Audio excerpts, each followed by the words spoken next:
예, 제가 이 책을 읽고 마지막 이렇게 강의를 정리하다 보니까 이 책을 가지고 하는 강의는 오늘까지 마지막으로 하면 될 것 같고요.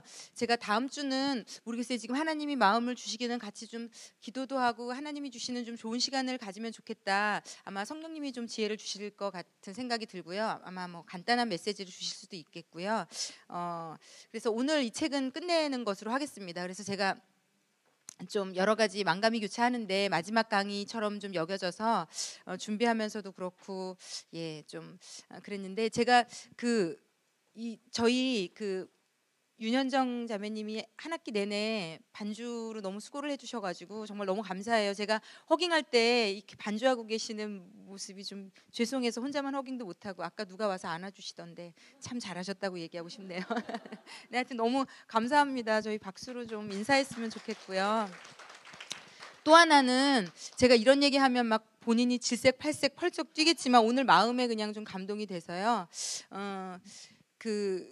이 영상이 언젠가부터 유튜브에 올라가고 그 유튜브를 통해서 숫자적으로는 어떨지 몰라도 전 세계에서 갈급한 분들이 말씀을 많이 듣고 있습니다. 그리고 점점 더 들으시는 것 같아요. 그래서 근데 제가 아무리 여기서 말씀을 잘 전해도 이 영상으로 누군가가 올려주는 수고를 하지 않으면 이거는 올라갈 수 없거든요. 그래서 사실 제가 볼 때 저보다 어떤 면에서 더 인사를 받아야 된다고 생각이 많이 들어요. 그래서 제가 저에게 이렇게 왜 고민을 상담해 오신 이메일이나 이런 것들은 나누지 않는데 너무 고맙다고 간증을 보내오시는 분들이 있어요. 자기가 남편이랑 관계가 회복됐다든지 삶이 달라졌다든지 아이랑이 완전히 회복됐다든지 너무 감사하다든지 이런 인사를 제가 받으면 꼭 저희 이 친구에게 보내줘요. 왜냐하면 네가 하고 있는 일이 네가 구석에서 숨어서 저는 제가 뭘 하는지 다 알잖아요. 이렇게 그래서 저한테 인사하잖아요.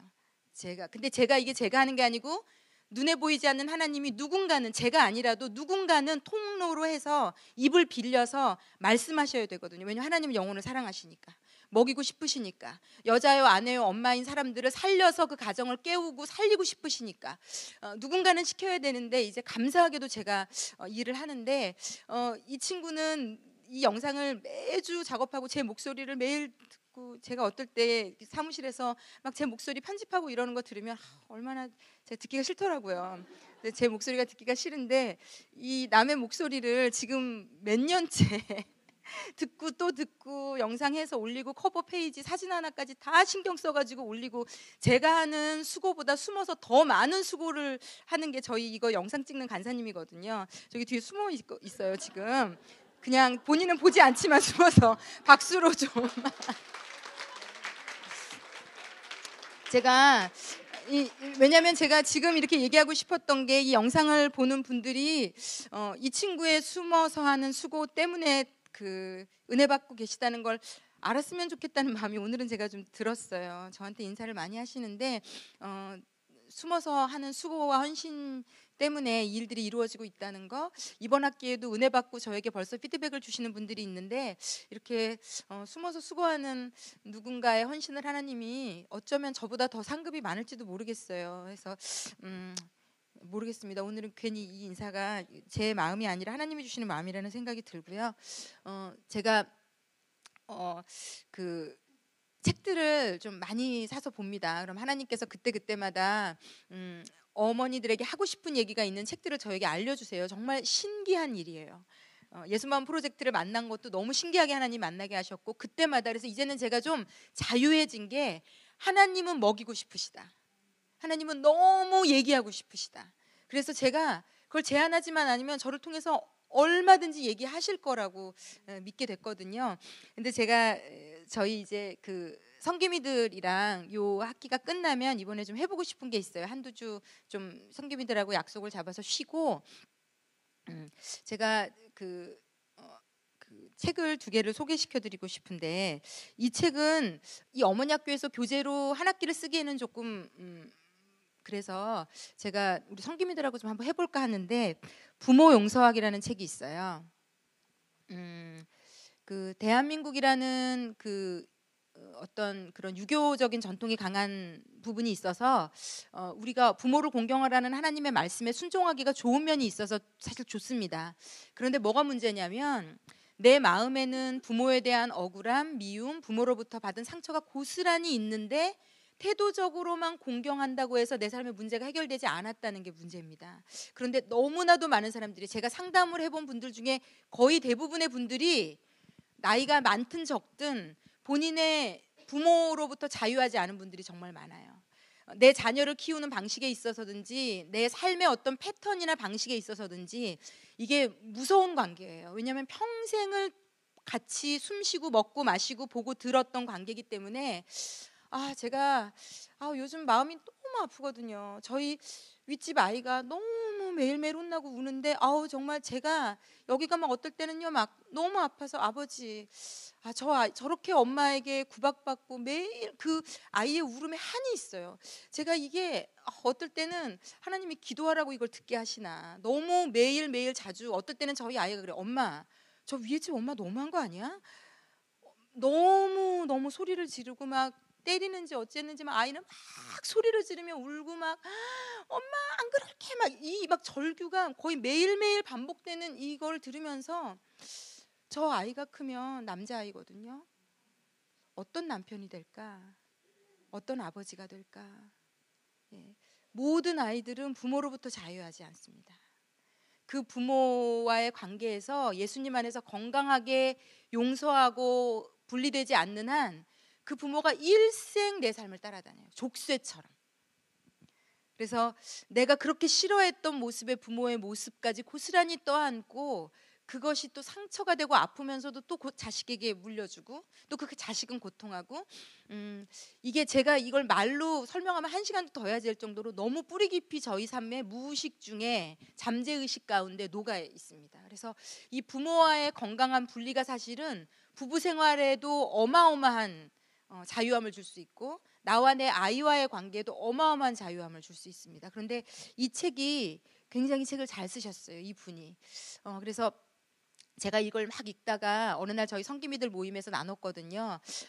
너무 저도 저희 어머니 아버지 특히 아버지한테 상처가 많은 사람이기 때문에 다시 읽는데 다시 어딘가가 막 아프더라고요. 마음이 막 한켠이 아프면서 쓰리고 이게 아직도 조금 제 무의식 가운데 하나님이 더 만지시고 치유하셔야 될 부분이 있다는 게 느껴지더라고요. 그래서 이걸 사실은 이런 책들이랑 이런 거를 제가 혼자 읽지 않고 같이 하려고 하는 이유가 나누면 두세 사람이 모이고 나누면 더 풍성해지더라고요. 그래서 제가 이제 이 주제만 가지고 강의를 할지 말지가 아직 잘 이렇게 좀 결심이 안 돼서 저희 성기미들한테 한두 분이라도 원하는 분 있으면 같이 읽고 기도하고 좀 한번 해보려고, 성령님이 또 저에게 막 지혜도 주실 것 같아가지고 이거 필요한 분들 같이 하자고 그랬더니 다 손 드셨거든요. 다 필요하다고, 나도 필요하다고. 근데 제가 볼 때 다 그러할 거라고 생각이 듭니다. 그래서 제가 이거를 하여튼 저희 성기미 분들하고 좀 하고 아마 다음 학기에 강의 가운데 나누게 될지 아니면 이 책을 정할지 그건 잘 모르겠습니다. 한번 해보고 싶고, 또 한 가지 제가 하나님이 다음 학기를 벌써 꿈꾸게 하시면서 너무 좋은 책들을 제가 막 책을 대여섯 권을 너무 제목들도 좋고 그 저자를 제가 원래 알던 분이고 해서 막 책을 샀는데 너무 기대가 돼요. 되게 다음 학기도 하나님이 어떻게 우리를 만지실지 일단 책 산 것만으로도 제가 너무 은혜가 되는데, 그중에 이거는 할 수가 없는 게 아들에 대한 책이에요. 여기 딸만 있으신 분들은 관계가 없어서 이 책도 제가 이 책은 아들 가진 엄마들 몇 분하고 꼭 해보려고 해요. 그리고 나서 아마 제가 강의 중에 이 아들에 대한 것을 다룰 때 좀 얘기하려고 해요. 근데 이 책 제목이 너무 재밌어요. 속 터지는 엄마, 억울해하는 아들. 그래서 이것도 미국 분이 쓰신 책인데 이게 지금 한국 제목으로 좀 재밌고 자극적이고 좀 눈에 띄게 하려고 그래서 그렇지 결국은 엄마와 아들이 서로 존중하고 사는 법에 대해서 나와 있어요. 성경적으로 어떻게 존중하며 사는지. 그래서 이 아들 때문에 고통하는 엄마들, 아들은 완전 다른 존재입니다. 여자랑은 다릅니다. 남자는 하나님이 다르게 만드셨어요. 생각, 사고의 틀, 모든 방식, 똑같은 걸 보고도 판단하는 것까지 다 틀리게 만드셨어요. 그런데 그 아들을 여자가 키우고 있다는 이 아이러니가 사실 있습니다. 예. 외국인이 키우는 거랑 똑같아요. 아들 입장에서는요. 여러분들은 모르셨죠? 그 아들이 왜 속이 터지는지, 왜 힘든지, 왜 억울하고 왜 힘든지. 왜냐하면 외국인이 키워서 그렇거든요. 나를 손톱만큼도 이해하지 못하는 인간이 자꾸 나를 이래라 저래라 하면서 막 나를 키우고 있거든요. 그래서 사실은요, 우리는 별로 고충이 많지 않아요. 우리도 고충 받죠. 얘가 내 말을 안 들으니까. 그렇지만 그 엄마의 방식 때문에 정작 고통하는 거는 아들들일 가능성이 거의 99%거든요. 그래서 제가 이 책을 조금 읽었는데 이 책 정말 하면 재밌을 것 같아요. 그리고 제가 너무 기대하기는 이 책을 하면서 풀려나는 아들들이 생길 것 같아서 너무 감사해요. 네, 그 외국인 엄마가 자국인이 되는 이런 놀라운 역사가 일어날 수 있지 않을까. 예, 이거 정말 너무 제가 또 기대가 되는 책이라 이 부모를 먼저 하고요. 그리고 아들 가진 엄마들, 아들 때문에 속 터지는 엄마들을 좀 모아가지고 한번 해볼까 하고요. 제가 이것을 방학 동안에 쭉 한 그것을 가지고 다음 학기에는 어땠는지 좀 많이 나눠드릴게요. 왜냐하면 임상적으로도 좀 나눈 것들이 들어가면 책으로 제가 머리로만 본 것보다 날 수 있을 것 같거든요. 그래서 하여튼 다음 학기가 또 하나님 어떻게 만지실지 너무 기대가 됩니다. 자, 그러면 오늘 이제 마지막 이 강의가 될 것 같은데요. 자, 몇 가지 부분을 좀 크게 두 가지 가지고 오늘 좀 나누려고 합니다. 첫 번째는 지난주에 제가 나에 대해서 꿈꾸고 아이들에 대해서 꿈꾸라고 말씀드렸잖아요. 여러분을 통해서 하나님이 하시고자 하는 일이 무궁무진합니다. 여러분의 인생 가운데 아직도 하나님이 목숨을 우리 가운데 부여해 주셨다는 것은 그 목숨 값에 따라, 시간에 따라 쓰실 일이 있다는 겁니다. 하실 일이 있다는 거. 그렇게 믿으셔도 돼요. 아휴, 빨리 죽어야 되는데 왜 안 죽고 살고 있나. 이럴 만한 인생의 시간이 우리에게는 없습니다. 하나님은 이유가 있어서, 그렇지 않으면 데려가실 거거든요. 예, 하나님이 이 땅에 굳이 둘 필요가 없는 분들은 빨리빨리 데리고 가시더라고요. 네, 주로 괜찮은 분들을 많이 데리고 가시는 경향이 있어서 네, 그런데 어쨌든 씨로 이 땅에 우리가 왔지만 하나님이 이삭으로, 또 싹으로, 이삭으로, 곡식으로 우리를 지금 만들어 가시잖아요. 우리의 아이들도 이렇게 지금 만들어 가고 계시거든요. 자, 그런데 이 싹이 이삭이 되고 이삭이 곡식이 되는 어느 지점인가에 이 아이들의 사춘기라는 복병이 도래합니다. 엄마가 가장 힘든 시기예요. 너무 어려운 시기고요. 대부분 또 더 어려운 이유가 뭐냐면 이때 보통은 엄마들 갱년기와 같이 찾아오는 맞물리는 분들도 있어요. 그러면 나도 죽겠는데 너까지 속색이는구나, 이게 이렇게 2, 3중고가 되고, 그 나이대가 되면 부모도 모셔야 되고 자식은 아직 독립하지 않아서 제가 볼 때 이 4, 50대 아이를 사춘기를 맞는 요 나이대 엄마들이 가장 어려운 시기인 것 같아요. 육체적으로나 정신적으로나 다 돌봐야 되는 거죠.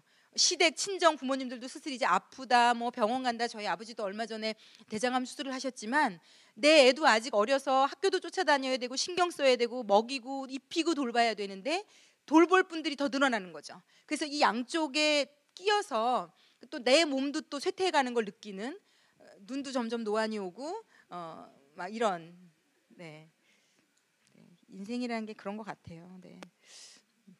그래서 그 시기가 녹록치가 않습니다. 그래서 여기 지금 뭐 아이들이 아직 어려서 지금 무슨 얘기냐 하는 분들에게도 그 시기는 옵니다. 이 아이들이 자라서 요즘은 또 사춘기가 일찍 오잖아요. 초등학교 고학년만 돼도 아이들이 오고 신체적인 변화부터 정신적인 변화까지 다 겪습니다. 그래서 그 시기에 대한 우리가 이해가 필요합니다. 이해를 해도 사실 어렵습니다. 엊그제도 별것도 아닌 일로 이놈 자식이 어깃장을 놓는데 너무 억울하고 화가 나고 속이 터지더라고요, 정말. 근데 하여튼 그때그때를 넘기게 하시는 하나님의 은혜가 있고, 또 그때그때 때로는 또 상처도 받아요. 자식은 너무 사랑하는 존재니까 그 아이들이 하는 말 한마디, 행동 하나에 또 상처를 받거든요. 그런데 내 인생의 주인이 그 아이가 아니기 때문에 이게 극복이 되어져 가는 것 같습니다. 그런데 어찌되었건 이 아이들을 이해하고 미리 기도를 좀 쌓아놓으시면 지금 사춘기를 이미 겪고 넘어가신 분들보다 아직 아이들이 오지 않았다면 더 지혜롭게 대처하실 수 있지 않을까라는 생각이 드는데, 이 책의 이 사춘기에 대한 부분을 아주 잘 정리해 놓은 짧게지만 부분이 있어서 좀 보도록 하겠습니다. 126쪽 잠깐 보겠습니다.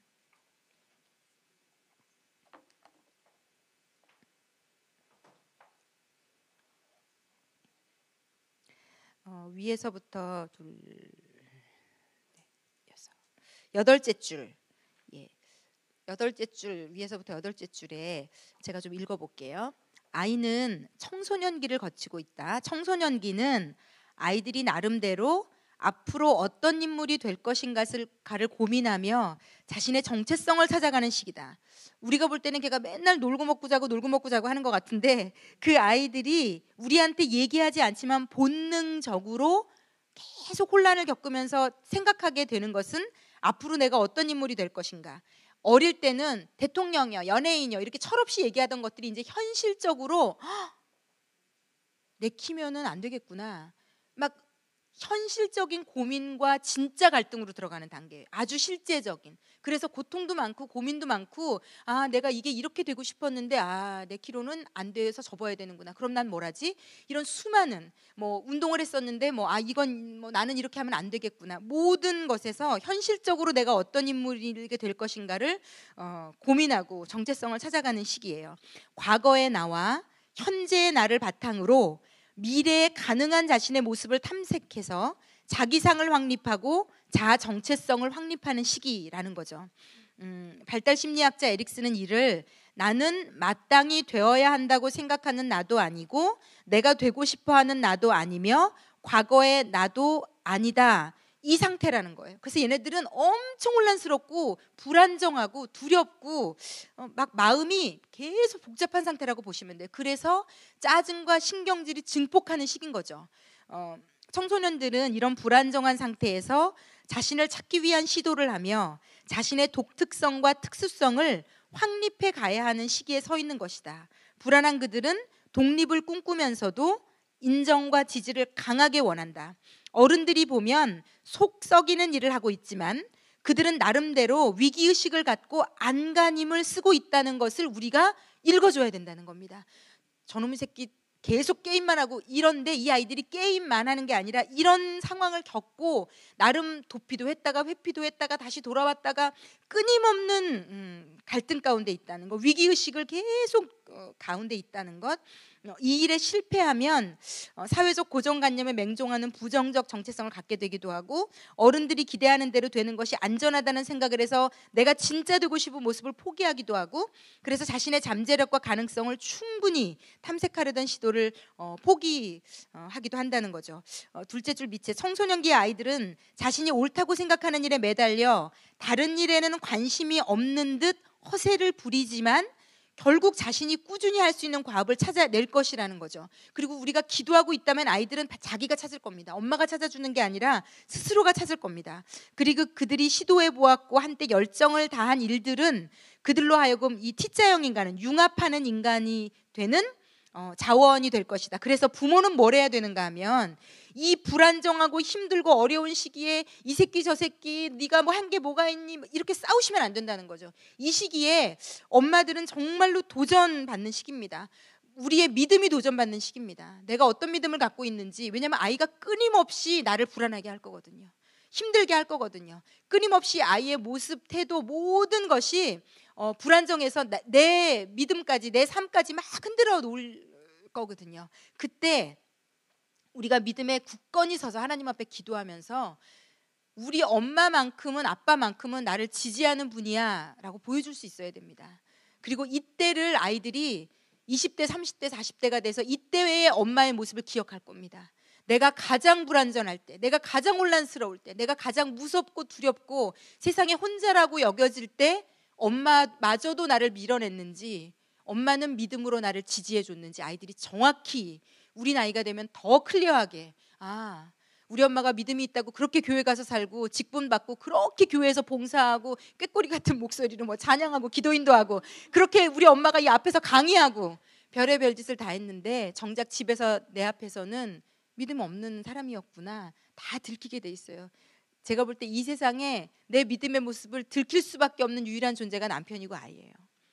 그래서 성경의 잠언 31장에 보면 그 남편과 자녀가 나를 뭐라고 하는지가 내 모습입니다. 사실은. 왜냐하면 내가 진짜 믿음이 있다면 내 안에 진짜 예수가 있다면 가정에서 남편과 아이의 삶 가운데 안 드러나면 거짓말인 거거든요. 그래서 잠언 31편에 현숙한 여인에 대해서 얘기하면서 남편과 자녀가 엄마를 칭송하여 이르기를 우리 엄마 같은 사람 없다라고 칭송한다는 거거든요. 여호와를 경외하는 여자는 복이 있어서 그 남편과 아이가 우리 아내, 우리 엄마는 복된 사람이라고 칭찬할 거라는 거죠. 그래서 저도 처음 마더와이즈 할 때 이 잠언 31장 읽으면서 잠언 31장 한번 읽어보십시오. 하나님이 꿈꾸는 여자의 모습이 거기 다 들어있습니다. 그걸 놓고 기도하십시오. 뭐야, 왜 여자가 이것까지 다 해야 돼? 거기 여자가 경제력부터 모든 걸 다 한다고 되어 있거든요. 그렇게 가정을 도울 수 있다고 나오거든요. 처음에 이거를 읽었더니 어떤 여자분들이 화내더라고요. 아니, 남편은 뒀다 뭐하고 내가 이걸 다 해야 돼요? 근데 제가 이걸 읽으면 읽을수록 꿈과 소망이 생기더라고요. 아, 하나님이 나를 이런 존재로, 이런 존재인 여자로, 현숙한 여인으로 만드셨구나. 내가 여호와를 경외하고 하나님을 따르고 하나님을 붙잡으면 나 때문에 내 남편 잘 되고 아이 잘 되고 물질부터 모든 것이 잘 되고 이들이 나를 칭송하는 자리에 내가 가겠구나. 그래서 그 모습을 꿈꾸셨으면 좋겠어요. 하나님 우리 그러라고 부르셨거든요. 우리 인생을요. 그래서 결국은 그렇게 이 아이들의 사춘기에 믿음을 보여주는 엄마가 되기를 지금부터 구하셨으면 좋겠어요. 아이도 난파된 배를 탄 것처럼 흔들리거든요. 너무 혼란스럽거든요. 내가 뭐가 돼야 될지 너무 이게 좋은데 내 현실은 아니면 내 삶은 그건 아닌 것 같은 갈등 가운데 싸워야 되고 이겨야 되고 혼란스러워야 되고 그 혼란과 어떤 상황을 우리 엄마만큼은 나를 지지해주고 있어. 이 세상에서 우리 엄마만큼은 나를 기도하며 하나님 안에서 믿어주고 신뢰해주고 있어. 이걸 보여줄 수만 있다면. 그래서 여기 그렇게 돼 있죠. 부모는 그들 곁에 격려자, 지지자로 청소년들의 인정받고자 하는 욕구를 충족시켜 주어야 한다. 우리가 해줄 수 있는 건 이게 답니다. 하나님 안에서 기도하며 인정받고자 하는 욕구를 만져주면요, 싸움은 이 아이들이 세상에 나가서 싸울 겁니다. 이 세상에 어떤 환난, 고통, 고난, 엎어지고 넘어지고 실수하고 별의별 일들이 다 많을 거거든요. 친구들과의 사이에도 문제가 있을 수 있고 선생님과의 사이에, 학교에서 아니면 육체에 어떤 문제가 닥쳐도요, 하나님의 지지를 든든히 받고 있고 그 하나님을 믿는 부모의 지지가 있는 아이는요, 일어설 수 있습니다. 싸울 힘을 가질 수 있고요, 넉넉히 싸워서 이기게 될 것입니다. 그러면서 이어지는 것이요, 그래서 우리 아이들에게 가장 필요한 게 뭐냐면요, 이 사춘기 이 시기가 오기 전 후가 됐든지 반드시 받아가져야 되는 것은 정체성에 대한 문제입니다. 나는 누구인가? 이거는 우리가 다 함께 목숨을 걸고라도 기도해야 되는 문제예요. 너는 누구니? 라는 물음에 대답할 수 있는가? 제가 20살 때 제가 평생 교회를 다녔는데 20살 때 미국 유학 중에 예수를 만났습니다. 제가 예수를 만날 때 극도에 올란 상태였어요. 공부를 하려고 미국까지 왔는데 왜 공부해야 되는지 모르겠는 거예요. 내가 왜 살아야 되지? 왜 공부를 죽도록 해야 되지? 내 이 인생의 의미를 모르겠더라고요. 다 전도서 말씀처럼 어차피 다 이렇게 해봤자 잘 될 사람 잘 되고, 인생은 사람들을 보니 열심히 했다가도 운동했다가 몸이 다쳐서 못하는 사람, 뭘 열심히 죽으라고 노력했는데 재수가 없어서 떨어지는 사람. 제가 아는 언니 중에 전교 1, 2등을 하는데 시험 그게 있어요. 뭐라고 해야 되나? 네, 그게 왜 생긴 건지 모르는데 이 사람은 그냥 이렇게 근데 그 학력고사 시대거든요. 저는 그 시험장에만 앉혀놓으면 시험 못 보는 거예요. 그게 무슨 정신적인 문제인지 모르겠는데 제가 볼 때 너무 안쓰럽더라고요. 세상에 이렇게 똑똑하고 못하는 게 없고 지식은 이미 꽉 차 있는데 그 시험 하나, 그 시험지에 답을 못 써서 좋은 대학도 못 가고 인정 못 받지 못하더라고요. 머리에 든 것은 학교에서도 유명한 인정받는 정말 똑똑하기로 다 소문났는데 그 테스트 하나를 통과를 못해서, 제가 어린 마음에 수많은 사람들을 보며, 제가 아는 언니는 또 그 악기를 했는데 돈 많고 백 쓰는 사람들에 밀려가지고 또 그걸 어떻게 알게 됐어요. 그 본인이 마지막에 밀려났거든요. 성적은 훨씬 좋은데. 이런 비일비재한 비일이 많은 일들이 있는 것들을 또 보고 듣고 느끼면서 열심히 산다는 건 뭘까? 내가 뭘 위해서 이렇게 열심히 살아야 되지? 그러면 나는 잘 될까? 내가 이렇게 열심히 살면 왜 살아야 되는지, 뭘 하면 어떻게 살아야 되는지 믿음이 없고, 그때 예수가 없을 때라 너무 혼란스러웠어요. 또 미국까지 데려다가 놓으니 제가 그 전까지는 부모 그늘 밑에 있을 때는 몰랐는데 너무 외롭더라고요. 너무 외로운데 이걸 어떻게 해결할 제 안에 힘이 없더라고요. 에너지가. 왜냐하면 차라리 나는 죽어도 성공해야 돼 라는 거라도 저에게 강력한 드라이브가 되면 그거를 붙들고라도 그 외로움을 견딜 텐데, 왜 살아야 돼? 왜 공부는 해야 돼? 이게 흔들려 버리니까 이 외로움을 이길 능력이 없고 힘이 없고 아무것도 하고 싶지 않더라고요. 그러다가 제가 20세에 예수를 만났거든요. 저희 아버지가 사업이 완전히 실패해서 너 이제 공부시켜줄 수 없겠다. 한국으로 돌아와라. 대학교 1학년 때 그 전화를 받고 드라마에서나 보던 일이 내 인생에 벌어지는구나. 근데 너무 놀랍게도 그때 하나님은 저를 찾아와 주셨어요. 아니, 평생 찾아와 주셨을 텐데 그때까지는 돈도 있고 불편한 거 없고 아무것도 아쉬울 게 없어서 하나님 안 쳐다보고 있다가 다 없어지고 나니까 외롭고 부모도 없고 돈도 없고 왜 살아야 되는지 뭘 해야 되는지 모르니까 내가 누구지? 앞에 무릎 꿇게 되더라고요. 내가 누구지?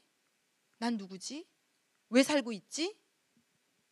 이 질문이 제 머리 안에 가득 차 있을 때 예수님이 저를 찾아와 주셨어요. 그때 어떤 아는 오빠가 저에게 어떤 좋은 목사님 말씀 테이프를 줬거든요. 거의 제가 콧방귀를 꼈죠. 아니, 나한테 뭘 이런 걸 줘. 줄 게 없어서 이런 걸 줘. 관심 1도 없었거든요. 그때 뭐 교회 다니는 것도 관심 없었어요. 매일 만나가지고 놀고, 그때 제가 학교에서 제일 어렸기 때문에 정말 인기가 많아서 그냥 매일 여기서 부르면 저기 가서 놀고 저기서 부르면 저기 가서 놀고, 정말 그래서 제가 제 친구 어머니들에게 미국 유학 가보니 어떠니 막. 제 친구들이 야, 나도 좀 유학 좀 가게, 네가 좀 얘기 좀 잘해. 제가 한국에 있었던 좀 모범생이었기 때문에 친구 엄마들이 또 제 친구들이 저를 팔아서 저를 되게 좀 좋게 얘기를 해놔가지고 제 얘기를만 들을 수 있다고 생각해서 얘기 좀 해달라고. 그래서 제가 어머니 미국 유학은 보내지 마시죠. 제가 이래가지고 제 친구랑 원수 될 뻔했거든요. 제가 예수 만나고 나니 자기 정체성, 왜 살아야 되는지, 왜 공부해야 되는지 아무것도 모르는 애를 집에 돈 있다고 유학을 보내는 것은 거의 불구덩이로 애를 보내는 것과 똑같다는 것을 제가 알게 됐어요. 그 비포 앤 애프터를 너무 알고 있기 때문에. 그래서 그렇게 완전히 아무것도 없어지니까 예수가 보이고 하나님이 보이고 그분 앞에 무릎 꿇게 되더라고요. 그래서 예수님이 내 구주고 하나님이 내 아버지고 나는 그분 때문에 살아야 되는구나. 내가 공부해야 되는 이유도, 살아야 되는 이유도, 제가 신학교를 가서는 공부를 정말 열심히 했습니다. 예전에 이렇게 할 걸.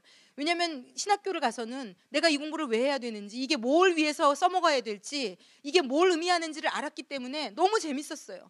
해야 된다는 그 욕구가. 그래서 여러분, 아이들이 왜 해야 되는지 모르고 뭔가를 하기 때문에 못하는 걸 수 있거든요. 그래서 그렇기 때문에 기도해 주셔야 돼요. 엄마의 드라이브 때문에 공부하는 것은 초등학교 고학년까지를 넘어가지 못해요. 거기까지도 갈까요? 요즘 아이들은 너무 영약해서요. 너무 똑똑하고 너무 기가 세서 거기까지도 끌고 갈 수 있을지 모르겠어요.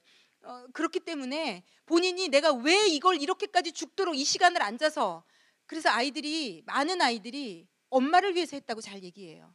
엄마 때문에 했잖아 내가. 그러니까 이제 할 만큼 엄마 때문에 해줬으니까 이제 그만할 거야. 사춘기 때 되면 이렇게 얘기할 수 있어요. 너 때문에 내가 지금까지 해줬으니까 이제부터는 내가 내 인생 살 거야. 아이가 그때까지 해온 인생을 자기 인생이라고 생각하지 않더라고요. 이럴 수 있습니다. 아이에게 어릴 때부터 하나님, 이 아이가 왜 살아야 되는지, 내가 누군지 정체성을 알려주십시오. 이 정체성이 있어야 뭘 해도 할 수 있게 됩니다. 왜 하나님이 나에게 노래를 잘하는 걸 주셨는지, 노래 잘하는 걸로 교만하고, 악기 잘 다루는 걸로 교만하고, 교회에서 뭐 잘한다고 인정해 주면 교만해서 교만을 떠는 사람이 왜 되는가, 내가 누구인지, 왜 살아야 되는지, 이 은사라는 것은 누구 건데 누가 주신 건지, 이게 주인이 있는 것이라는 것을 어떻게 하다가 저에게 어떻게 이렇게 말씀을 잘 전해, 이게 하나님 거라는 거, 이게 하나님의 것이라는 거, 제가 없어도 이건 하나님의 것이라는 거, 이혜영이라는 사람의 것이고 내가 노력해서 가진, 내가 자랑할 만한 내 것이 아니라는 거. 지금 노래를 잘하고 하다못해 외모가 이쁘고 아이들에게 가르치셔야 돼요. 대한민국의 많은 사람들 특히 예쁘다는 게 또 모르겠어요. 갑자기 왜 제가 이 생각이 나는지. 어머, 넌 어쩜 이렇게 예쁘니? 저는 이런 말 잘 안 하거든요. 이 말이 그렇게 좋은 말이야. 넌 어쩜 이렇게 공부를 잘하니? 어쩜 이렇게 너는 노래를 잘하니? 이런 하나님이 주신 것을, 하나님의 것을 내 거로 여기게 하는 칭찬이 아이들에게 독이 됩니다. 아이들에게 정말 독이 됩니다. 이 칭찬 때문에 교만하지 않고 행복하셨던 분, 이게 우쭐거림으로 갑니다. 인간은 죄성이라는 게 있습니다. 이 영혼 안에. 우리가 죄가 없다면 누구의 칭찬도 우리를 해롭게 할 수 없어요. 그런데 문제는 우리 안에 죄가 있어요. 이기심이 있고 욕심이 있고 교만하고자 하는 그 본성이 있어요. 그래서 여기에 누군가의 칭찬이 딱 뿌려지면 이것이 우쭐거림으로 발전되기 시작합니다. 아무에게도 교만하다고 얘기하지 않지만 내가 뭐 좀 그렇지 뭐, 이런 내가 뭐 잘하는 거, 하다못해 글씨체 하나 칭찬을 받아도 뭐 하나, 뭐 운동 하나, 잘하는 것 하나. 그래서 이 칭찬에 대해서도 저희가 훈련이 좀 필요한 것 같아요. 너 어쩜 이렇게 이쁘게 생겼니? 너 어쩜 이렇게 잘생겼니? 그렇지 않은 아이에게 그렇게 해주시는 것은 아주 괜찮은 일이라고 생각이 듭니다. 네. 근데 뭐 본인이 이제 나중에 알아요. 그래서 제 옛날에 중고등부 제자가 되게 뚱뚱한 녀석이 있었거든요. 그런데 엄마가 매일 얘를 날씬하다고 키워서 그냥 그런 줄 알았는데 사춘기가 딱 되니까 자기가 안 날씬한데 엄마가 얘기하는 걸 알게 된 거죠.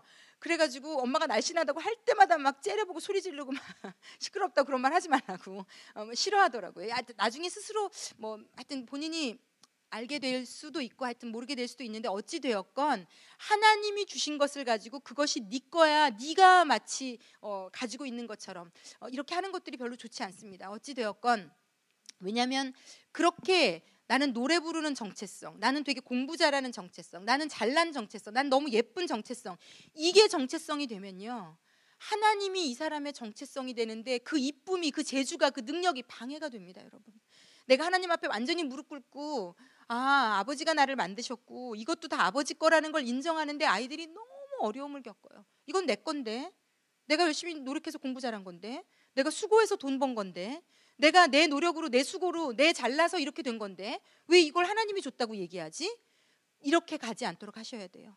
지금 너에게 이 능력을 준 분이 누구냐를 아이들에게 가르치셔야 돼요. 교만하지 않게, 오만하지 않게, 내 힘으로 살려고 하지 않게. 어릴 때부터 너가 똑똑하다고 자랑하지 마라. 너에게 이런 암기력을 주신 분이 있다. 너에게 이렇게 노래를 잘하게 하신 분이 있다. 이게 네 게 아니다. 의시되지 마라. 우쭐대지 마라. 잘난 척하지 마라. 의시되고 우쭐대고 잘난 척하는 영역에서 무너집니다. 사람은 거기서부터 망가지기 시작합니다. 인간이라는 존재가 하나님을 우습게 알고 바벨탑을 쌓았죠. 지금도 이 책을 읽어보면서 제가 더 느꼈어요. 21세기는 문화, 문명, 기술, 이 기계의 발달이 극을 이룰 겁니다. 이 책을 보니까 정말 무섭더라고요. 이 인간의 수명을 계속 연장시키는 기술들이 나오고 인간의 육체에 어떤 그 기계가 다 들어가 있을 거라고, 한 부분 이상은 다 기계가 들어가 있을 거라고. 이제는 신장 때문에 어디 때문에 그걸 막 수술하느라고 째내느라고 암을 절단하느라고 고생하지 않아도 되는, 덜어내서 그것 자체를 아예 기계로 이식해서 더 오래 살게 모든 것을 다 차단시킬 수 있는, 우리가 상상할 수 없는 지경까지. 그래서 많은 사람들이 사는 것 때문에 걱정 안 해도 돼, 기술이 발달하면 다 오래 살게 해줄 거야. 그러나 인간의 수명은 나았더라. 무드셀라가 960 몇 세까지 살았어도 죽었습니다. 그는 그러므로 결국은 다 죽습니다. 다 죽고요. 죽고 나면 이 땅에서 뭐라고 살았든지 간에 한 번은 하나님 앞에 씁니다. 아무도 없는 깜깜한 암흑 가운데 이 땅에서 뭘 했든지 상관없이 하나님이라는 절대신 앞에 나 홀로 한 번은 서야 됩니다. 넌 누구를 믿니? 예수 믿지 않는 모든 영혼들은 그 깜깜해지고 눈을 딱 감고 목숨이 끊어진 그 순간 절대자 앞에 홀로 서서 내가 어디로 가야 될 건지가 결정이 됩니다. 영원한 천국에 하나님과 같이 살 건지, 아니면 그 하나님 없는 지옥에서 영원히 살 건지, 이것 일생에 딱 한 번 내 목숨이 살아있을 때 결정할 수 있습니다. 그리고 우리에게 맡겨주신 아이들이 적어도 이 예수를 만나야 되지 않겠습니까? 공부를 잘하는 것, 이 세상에서 잘 사는 것, 화려하고 인정받고 놀라운 것들을 누리는 것 다 필요 없습니다. 이 아이가 마지막에 하나님 홀로 만났을 때, 그때는 엄마가 대신 하나님 앞에 같이 만나줄 수 없어요. 하나님 얘 좀 봐주세요, 얘 좀 살려주세요, 얜 지옥 가면 안 돼요. 그때 이미 늦습니다. 이 아이가 홀로 하나님 앞에 오늘 지금이라도 목숨이 끊어진다면 서야 합니다. 뭐 배가 뒤집어져서, 멀쩡한 배가 배 타고 나간 지 5분 만에 뒤집어져서, 멀쩡히 수학여행 간다고 했던 아이들의 배가 뒤집어져서 그것을 누가 그랬느냐를 우리가 따지고 있자면 이미 그 목숨은 하나님 앞에 아마 다 각자 홀로 섰을 겁니다.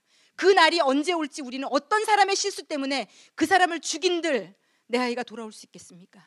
누구 때문인지 상관없이 언젠가 한 번은 내일일 수도 있고 모레일 수도 있고 하나님 앞에 홀로 외로이 서야 되는 순간이 누구에게나 옵니다. 제가 간절히 바라기는 저에게 맡겨주신 그 아이는 그 예수를 홀로 만났을 때 잘하였도다 착하고 충성된 종아, 천국으로 예수의 손을 잡고 가는 아이가 되기를 바랍니다. 여러분, 이 아이가 내 정체성이 무엇인가, 얼마나 공부 잘하고 얼마나 똑똑하고, 이건 하나님 손에 다 있습니다. 하나님이 얘기하시더라고요. 그런 건 구하지 않아도 내가 각자, 여러분 하나님 너무 사랑하시거든요. 여러분 너무 쓰고 싶으시거든요. 하나님은 이 땅에. 그래서 주세요. 하나님이 우리가 구하지 않아도 더 부어주십니다. 우리가 하나님께로만 시선이 딱 고정되면요, 더 부어주세요. 더. 내가 할 수 있는 일이 놀랍도록 늘어날 겁니다. 하나님을 바라보면 바라볼수록. 우리가 왜 우리 삶의 주변 때문에 고통하는가 하면요, 이 분이 하나님이 전부가 아니기 때문입니다. 아직도 더 이것이 다 보인다는 이유는요, 하나님이 전부가 되지 않았다는 반증. 그래서 끊임없이 우리는요, 이 삶의 현상들 가운데 더 하나님 앞에 무릎 꿇는 인생을 살아가는 겁니다. 그리고 이것을 일생을 통해 내 아이에게 전수해 주는 것. 우리 아이들이 살아가야 될 시대는 무서운 시대예요, 여러분. 기계가 하나님도 대신하는 시대가 올 겁니다. 이 아이들이 애완동물까지도 다 로봇이, 그러니까 지금 애완동물은 병도 걸리고 죽기도 하고 남을 물기도 하고 나를 힘들게 하잖아요. 다 그래요. 내가 즐기던 것들이 다 나를 힘들게 해요. 그래서 인간이 머리로 힘들 수 있는 가능성, 고민하고 고통할 수 있는 가능성을 지금 다 차단시켜가고 있어요. 병 걸리지 않을 가능성, 모든 가능성을 다 차단하고, 하다못해 애완동물까지도 로봇으로 만든대. 로봇의 이 재질까지도 애완동물처럼 만들어서, 그러니까 이 애완동물은 나를 해되게 할 아무 게 없는 거예요. 남을 물 일도 없고, 나 뭐 병 걸려서 나를 병원에 데리고 가느라고 수술비를 들 일도 없고. 제가 아는 분이 강아지 저 병원에 데리고 가서 200만 원 쓰셨다고 그러시더라고요. 수술하는데. 목숨이 붙은 생명이니까 살려야 되니까. 그래서 제가 나는 그 정도 돈이 없기 때문에 개도 이제 키울 수가 없겠구나라는 생각을 했어요. 저희 어릴 때랑만 해도 개를 중시 안 하고의 차이가 아니라, 저희 어릴 때만 해도 우리나라가 그렇게 잘 살지 못했기 때문에 강아지에게 그 정도 돈을 쓸 수 있는 여력이 못 됐어요. 사람 먹고 살기도 바빴던 시절이거든요. 근데 지금은 물질이 많아지고 이제 이게 그렇게 될수록 모든 영역에서 다 우리의 고통과 고민을 차단해주는 모든 것들이 생길 거고요. 그 시대의 아이들은 왜 예수가 필요해? 예전에 어떤 목사님이 그랬습니다. 진짜 시대가 더해갈수록 예수가 필요 없는 시대가 올 거라고. 아이들이 예수를 말해도 못 알아듣는 시대가 올 거라고. 아까 제가 예를 들어드린 저의 상황 같이 부모님 멀쩡히 있고 돈 잘 벌어오시고 제가 부족함이 없을 때 전 예수 찾지 않았거든요. 전혀 예수 찾지 않았습니다. 예수가 필요하다고 생각조차 하지 않았어요. 그런데 모든 것이 없어진 그 순간 하늘 바라보게 되고 예수 찾게 되고 만나게 되더라고요. 이 아이들이, 사단이 지금 이 시대를 끌어가고 있습니다. 이 세대의 문화와 이 문명을. 그래서 아무런 고통을 자꾸 없어지게, 그냥 나만 따라오면 더 없애줄게, 더 쾌락과 만족과 모든 것이 순식간에 다 이루어지는. 그래서 이 아이들에게 나중에 우리가 나가서 전도하면, 예수 믿으라고 하면, 예수가 왜 필요한데요? 저는 지금 충분히 괜찮습니다. 그런 분 안 믿어도 저는 지금 충분히 잘 살고 있어요. 그리고 앞으로 내가 그분한테 기도하는 시간보다 더 빨리 내 만족을 이 세상이, 과학 문명이, 물질 문명이 만족시켜 줄 겁니다. 이렇게 얘기하는 아이들이, 아마 저희 아이들의 아이들은 이런 시대를 살게 될 겁니다.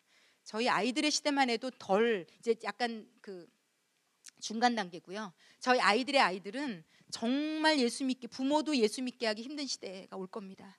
그래서 여러분, 우리가 더 우리의 손자 시대들까지 더 목숨 걸고 기도해야 된다고 저는 생각해요. 지금 이것을 이렇게 절절히 알고 있는 우리가, 하나님 우리 아이들의 배우자를, 여러분 아이들의 배우자 위해서 기도 많이 하셔야 됩니다. 어떤 배우자를 만날지, 돈 잘 벌고 잘생기고 이런 거 별로 중요하지 않습니다. 예수 알아, 함께 예수 알아서 함께 기도할 수 있는 부부, 하나님 앞에 무릎 꿇을 수 있는 부부, 하나님 앞에 겸손히 나아갈 수 있는 부부, 이렇게만 된다면 다른 것들은 하나님이 알아서 하시겠죠. 그래서 저도 너무 저희 아이의 배우자를 위해서 기도하고 있습니다. 그리고 저희 아이의 이제는 아이들을 위해서도 기도해야 되겠다는 생각이 듭니다. 그래서 이 아이들이 정체성, 나는 누구인가, 왜 살아야 되는지, 뭘 하며 살아야 되는지, 내 멋대로 기계 문명, 이 시대의 편안하고 좋은 것에 만족하며 살지 않게. 이 책에 보면 196쪽 잠깐 펴보겠습니다.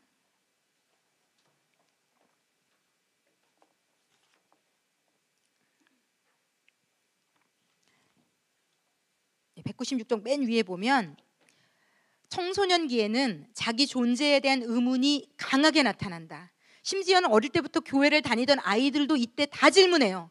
저도 평생 교회를 다녔는데 20살에 만났으니까 이 아이들도 그렇게 될 거예요. 나는 누구인가? 라는 물음에 답을 얻어야 되는 시기인 거죠. 그때까지는 생각 안 했는데, 그 전까지는. 청소년기에 자신의 정체성을 바르게 찾지 못하면 정체성의 위기를 겪게 된다. 정체성을 확립하기 위해 청소년들은 몇 가지 목표를 달성해야 하는데, 그 첫째가 과거, 현재, 미래를 연속 성상에 놓고 자아의 정체성을 탐색하는 것이다. 과거 나의 경험과 그 결과인 현재의 나를 이해하고 미래에 있을 나의 모습을 찾아가는 것이다. 그리고 198쪽으로 좀 넘어가 보겠습니다.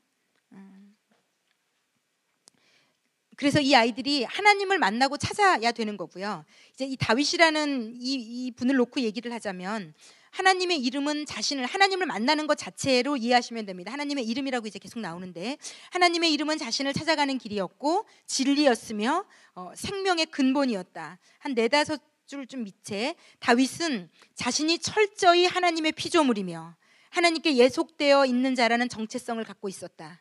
정체성 성취에 성공한 다윗은 자아 존중감이 높았고 스트레스에 대한 저항력도 높았기에 골리앗은 그의 스트레스 요인이 될 수 없었다. 다윗은 골리앗뿐만 아니라 그곳에 있던 군대에게 그리고 온 땅에 나는 하나님의 이름으로 나아가겠다라며 하나님의 이름이 자신의 정체성임을 분명히 말했다. 우리는 누구의 이름으로 현재를 사는가? 내가 당당히 내어 보일 명함은 무엇인가? 우리에게 존재 이유와 힘과 능력이 되어줄 명함은 무엇인가? 우리 청소년들은 다윗처럼 당당히 하나님의 이름을 말하고 있는가? 하나님의 자녀로서의 정체감을 분명히 하고 있는가? 이 문제는 정말 심각하게 점검해야 할 부분이다. 젊은이들은 현재를 살고 있는 미래이기 때문이다.